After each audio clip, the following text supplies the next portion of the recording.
Assalamualaikum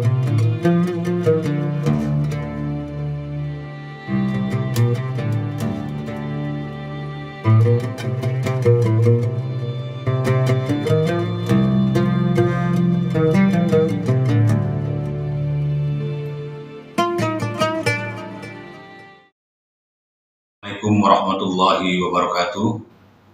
Alhamdulillahirabbil alamin. Wassalatu wassalamu ala sayyidina Muhammadin wa ala alihi wa sahbihi ajma'in. Amma ba'du. Rekan-rekan imami yang dimuliakan Allah Subhanahu wa taala. Alhamdulillah pada Ramadan kali ini kita masih bisa mengisi acara kalam maghribi. Mudah-mudahan apa yang sudah disampaikan oleh kawan-kawan sebelumnya bermanfaat bagi kita semua. Hari ini saya akan menyampaikan kalam maghribi terkait dengan bagaimana kita bisa memelihara ibadah sampai dengan pasca bulan Ramadan. Rekan-rekan yang saya hormati, Allah Subhanahu wa taala berfirman, "Wa'bud rabbaka hatta ya'tiyakal yaqin." Sembahlah Tuhanmu sampai datang kepadamu kematian. Artinya apa? Artinya ketika kita beribadah tidak terkait dengan waktu tertentu ataupun tempat tertentu. Oleh karena itu, jika kita perhatikan dengan sama, Allah Subhanahu wa taala selalu memberikan kesempatan kepada hamba-hambanya untuk melaksanakan ibadah-ibadah sunnah, ibadah-ibadah di luar ibadah wajib, agar kita selalu berada dalam lingkaran Allah Subhanahu wa taala. Salat yang wajib bagi kita adalah salat 5 waktu. Tapi di luar itu kita juga disunnahkan untuk melaksanakan salat qobliyah, sunnah qobliyah, ba'diyah, salat tahajud, salat duha, dan salat-salat sunnah yang lainnya. Demikian juga dengan puasa. Yang diwajibkan kepada kita adalah puasa di bulan Ramadan. Namun demikian, Allah juga memberikan kesempatan kepada kita untuk melaksanakan ibadah puasa sunnah di luar bulan Ramadan. Setelah Ramadan ada puasa sunnah Syawal, sebagaimana sabda Rasulullah SAW, "Man shoma Ramadana summa atba'u sittan min Syawal kana kasyamid dahr." Barang siapa yang puasa di bulan Ramadan kemudian diikuti dengan puasa sunnah Syawal, maka seakan-akan dia puasa sepanjang tahun.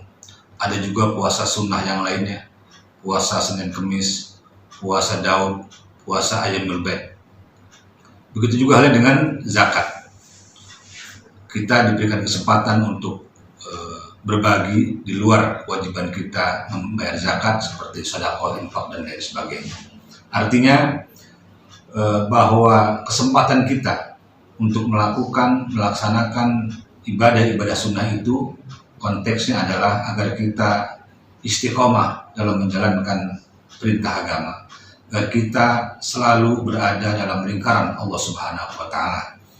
Karena kata para ulama bahwa salah satu indikator, salah satu tanda diterimanya amal seseorang dengan diikuti dengan amal yang lainnya. Rekan-rekan imam yang dimuliakan Allah Subhanahu wa taala, oleh karena itu konsisten, istiqomah, sustainable, berkelanjutan dalam menjalankan ibadah sangat penting. Bahkan ketika Sayyidah Aisyah bertanya kepada Rasulullah SAW, "Ya Rasulullah, ayyul a'mali ahabbu ilallah?" Amal apa yang paling dicintai oleh Allah Subhanahu wa taala? Rasulullah SAW menjawab, "Adwamuha wa in qalla." Itu amal yang dawam, yang terus-menerus dilakukan, wa in qalla, meskipun sedikit. Oleh karenanya, mungkin kita satu hari hanya baca Quran 2 halaman, 3 halaman, tapi kita lakukan itu secara kontinu, secara istiqomah, terus-menerus. Itu lebih baik daripada kita sekali membaca Al-Quran 1 juz, kemudian baru kita baca lagi 1 bulan ke depan atau 2 bulan berikutnya.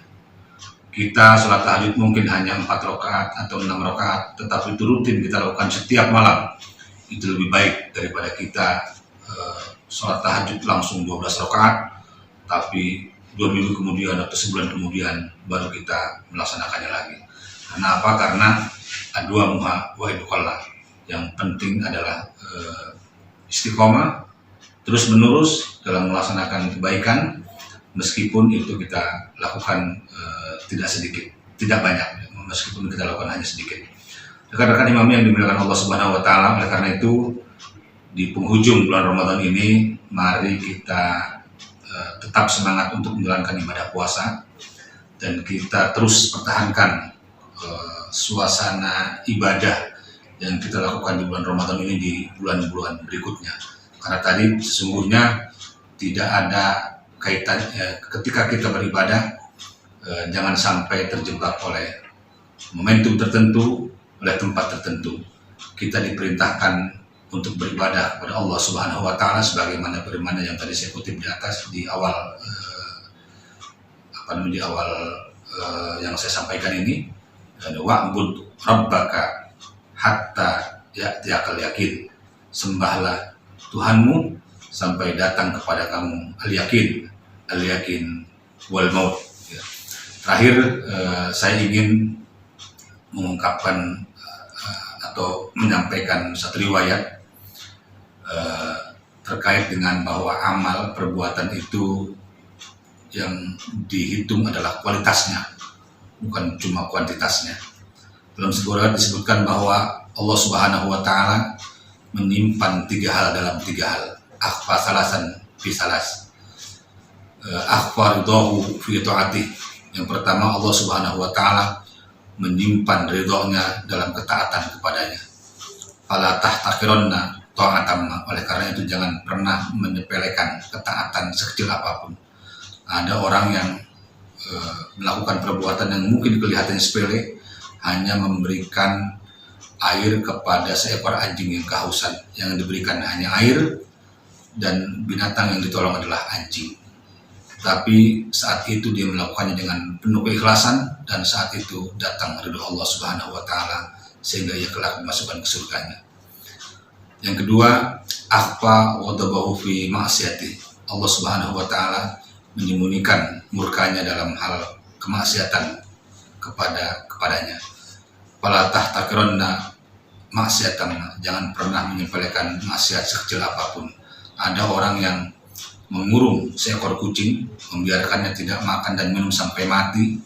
Kelihatannya sepele karena hanya kucing, tapi kemudian saat itu murka Allah datang dan ia kelak akan dimasukkan ke dalam nerakanya. Yang terakhir, innallaha akhfa waliyahu fi abdi. Menyimpan walinya, menyembunyikan walinya dalam tubuh hambanya. Jadi jangan pernah kita menilai orang dari penampilannya, karena siapa tahu ketika dia berdoa aras berguncang dan dikabulkan oleh Allah Subhanahu wa Ta'ala. Saya kira itu yang bisa saya sampaikan, mudah-mudahan bermanfaat. Terima kasih. Wallahul muwaffiq ila aqwamit thoriq. Assalamualaikum warahmatullahi wabarakatuh.